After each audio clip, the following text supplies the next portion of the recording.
Bonsoir à toutes et tous, vous êtes sur la première, Présence protestante, c'est tout de suite Georges Connon au micro. Comment avancer quand tout nous semble perdu dans la vie? Fabien Ruel a rencontré pour nous Mathias Grandmar, auteur du livre Ma vie entre parenthèses. Il nous parle de son expérience de traversée de désert. Nous les rejoignons. Mathias, bonsoir. Bonsoir. Alors Mathias, un mot sur votre chemin hors du commun, chemin de douleur, de souffrance, de questionnement, de remise en question. Vous avez été abattu, vous vous êtes relevé. Est-ce qu'on peut en savoir plus? Ouais, donc je suis passé par une période de maladie il y a une dizaine d'années de cela. J'étais déjà pharmacien à l'époque, je travaillais et puis la maladie m'a frappé du jour au lendemain et j'ai fait ce qu'on appelle un accès psychotique aigu. J'ai été hospitalisé pendant 3 semaines où on m'a fait dormir avec des médicaments et j'ai eu 4 années vraiment de traversée du désert. C'était une maladie à surmonter où j'ai perdu beaucoup de choses et j'ai perdu mon travail. Je me suis retrouvé complètement isolé et il a fallu avancer malgré tout au travers de ces circonstances. Alors évidemment, un chemin comme le vôtre est monnaie courante puisque beaucoup de personnes passent par le chemin de la douleur. Votre force, ça a été de rester accroché sur vos valeurs, mais aussi sur le fait de prendre la plume pour quelque part l'utiliser comme un exutoire. Oui, c'est ça. Donc en fait, le temps de la maladie, c'est vraiment oui les valeurs, les convictions profondes qui permettent de tenir face à la tempête. Et l'écriture vient après pour y voir clair aussi. Puis c'est vrai pour extérioriser tout ce qu'on a, je dirais, emmagasiné pendant toute cette période et coucher sur le papier des choses et vraiment exprimer. Et c'est vrai que c'est une thérapie. Écrire, c'est une thérapie. On écrit d'abord pour soi. Moi, j'ai d'abord écrit pour moi. Et puis après, je me suis dit peut-être que ça peut intéresser les autres et ça peut aider les autres. Que trouve-t-on dans ce livre, Mathias Grandmar, Ma vie entre parenthèses? Est-ce qu'il y a des conseils?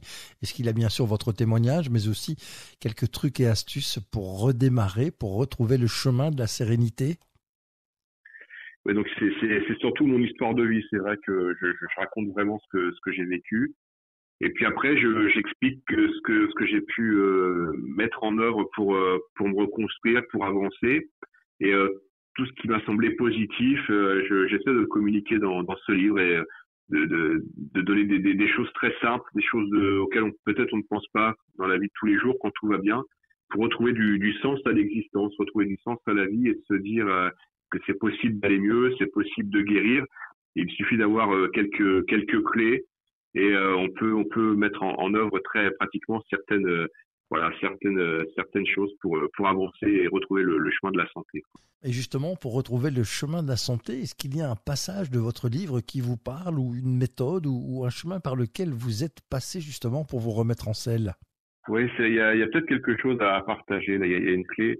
Parce que quand on vit ce que j'ai vécu, on est accaparé par des pensées qui sont toujours négatives, mauvaises. Et le meilleur moyen de combattre des pensées qui sont mauvaises, négatives, c'est d'avoir des pensées positives en fait. Et c'est des choses très très simples, mais c'est cette espèce de combat intérieur. Et pour lutter contre les pensées négatives, de la négativité, c'est valable aussi pour ceux qui sont en dépression, c'est vraiment de se nourrir et d'alimenter le positif, quoi. Alors c'est assez épuisant, parce que c'est un combat intérieur, mais ça c'est une clé que je peux communiquer parce que ça a été assez efficace pour moi. Est-ce que ce livre s'adresse non seulement à celles et ceux qui souffrent, mais aussi, pourquoi pas, à l'entourage qui peut peut-être aussi trouver une source de réflexion pour aider celle ou celui qui passe par ce chemin délicat?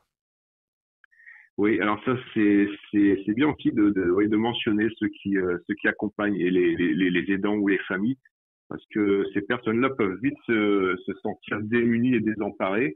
Et ça peut permettre de comprendre, en tout cas de mieux comprendre ce que vit la personne malade. Et c'est vrai que ça, c'est quelque chose qu'on m'a dit. C'est des retours que j'ai eus sur ce livre, des personnes qui ne comprenaient pas toujours la souffrance de l'autre, d'un proche. Et ça permet de mettre des mots et de mettre voilà de mieux visionner et de visionner la souffrance. Et c'est quelque chose qui peut aider vraiment ceux qui accompagnent, parce que souvent ils sont désemparés. Il est évident que parfois on peut souffrir, on peut être malade sans nécessairement s'en rendre compte. À partir de quel moment vous êtes-vous rendu compte que vous étiez dans la souffrance, que vous étiez un peu à côté de vos pompes? Eh ben moi, c'est vraiment tombé brutalement, quoi. D'ailleurs c'est très caractéristique de cette maladie. C'est un coup de tonnerre. D'ailleurs c'est la description médicale, c'est-à-dire qu'on croit que tout va bien et en l'espace de quelques instants tout s'effondre.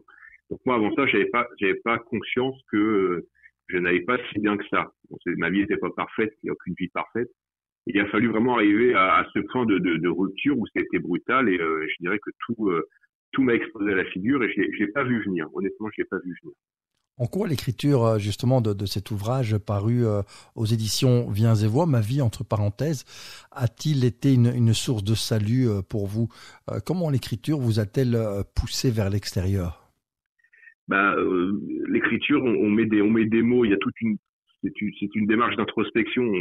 On puise en soi-même et c'est tout ce qu'on a à l'intérieur de soi qu'on essaie d'évacuer et ça nous pousse à mettre des mots, à mettre des pensées, quelque chose d'assez rationnel sur un ressenti, sur une histoire.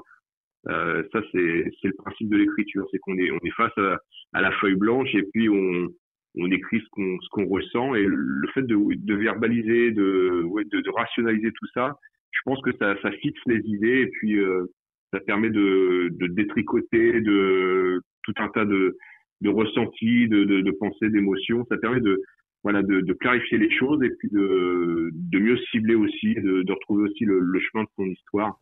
Et je pense que c'est une bonne chose pour pouvoir avancer. Alors vous êtes scientifique forcément, vous êtes pharmacien. Oui. Avec un parcours de foi. En quoi la foi et la Bible vous ont-elles quelque part régénéré? Est-ce que ça a été le cas? Oui, la foi et la Bible. La foi, je l'avais déjà avant de tomber malade, mais c'est vrai qu'elle a pris une autre tournure pendant cette expérience de vie, parce que là, la foi, c'est pas une théologie, ça va pas être un discours, ça va être du très très concret. C'est-à-dire que si je n'avais pas eu la foi à ce moment-là, très honnêtement, je crois que j'y serais encore. Donc on va être catégorique. Mais elle est devenue très concrète cette fois. Et après, au niveau de la santé, eh bien ça met en avant nos connaissances de santé et de se dire aussi, eh bien la science est là, la médecine est là pour aider, et puis la foi est là aussi pour permettre d'avancer. On se rend compte à quel point les deux sont complémentaires et ne sont pas du tout en opposition. Et c'est vrai qu'en fait, je pense que c'était quelque part une bonne chose pour moi d'être croyant, mais d'être aussi professionnel de santé, parce que en fait je comprenais quand même ce qui se passait plus ou moins, même si je suis pas médecin, je savais les médicaments que je prenais et je comprenais ce qui se passait. Donc j'étais vraiment sur ce tableau de foi et sur ce tableau aussi de santé. Et les deux ont été complémentaires, elles sont complémentaires pour pouvoir retrouver vraiment une pleine santé, une pleine guérison. Complémentaire aussi, bien sûr, avec un équilibre à trouver, ne pas arrêter ses médicaments du jour au lendemain lorsqu'on est malade, mais non pas au plus se dire, tiens, non, Dieu n'a rien à voir dans l'affaire, je vais guérir tout seul. Tout à fait, là, c'est vraiment un conseil et je n'encouragerai jamais quelqu'un à arrêter ses médicaments du jour au lendemain, bien au contraire. Les choses en plus peuvent se faire par étapes, quoi. Donc, je pense que pour guérir, il faut mettre toutes les chances de son côté et le mieux c'est d'avoir toutes les ressources nécessaires et de se dire si j'ai la foi, si je m'accroche à Dieu et si je prends mon traitement et je suis sérieux dans cette démarche thérapeutique, j'ai tous les atouts pour guérir et il n'y a pas d'antagonisme entre les deux et mettre tous au nom de Dieu et de dire seul Dieu va me guérir et je refuse toute médecine, je pense que quelque part ça n'est pas responsable et puis c'est pas ce que Dieu nous demande de faire. Et puis après de cibler juste la médecine et de mettre Dieu hors jeu, eh bien c'est se priver de quelque chose qui fait la différence et qui peut vraiment faire la différence. Donc les deux sont complémentaires, c'est vrai.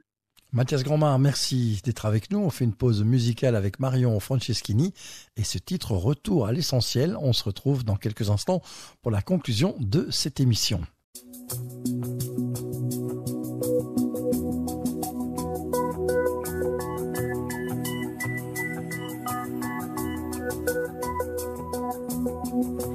Retour à l'essentiel.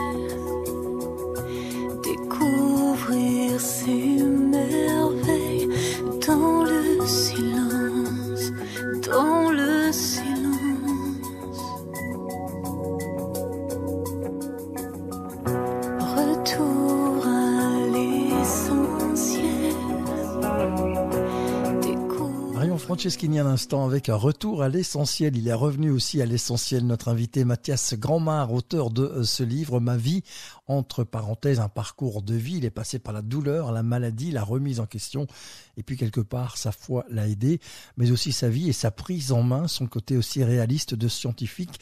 Où peut-on se procurer votre livre, Mathias ? Alors le livre est disponible chez l'éditeur qui s'appelle Viens et Vois, et puis vous pouvez aussi le contacter directement sur la page Facebook à mon nom, à mon prénom, à mon nom, Mathias Grandmar, SPES, qui veut dire espoir en latin. L'espoir est parmi nous. Justement, quel est le mot que vous aimeriez laisser à nos auditeurs pour conclure cette émission, Mathias Grandmar ? Le mot que je voudrais laisser, c'est de se dire que l'espoir est toujours possible. Voilà, tant qu'il y a de la vie, il y a de l'espoir. On dit d'une manière générale, mais je crois que c'est vrai. Je crois que tout reste possible dans la vie et de s'accrocher à une bonne étoile et à la bonne étoile en particulier. Et peu importe ce que nos auditeurs sont en train de traverser, eh bien je veux vraiment les encourager à persévérer, parce que je crois qu'il y a toujours cette issue favorable qui est possible. Homme de foi, homme de science, un verset pour conclure. Alors, je dirais toutes choses concourent au bien de ceux qui aiment Dieu. C'est un verset de circonstance.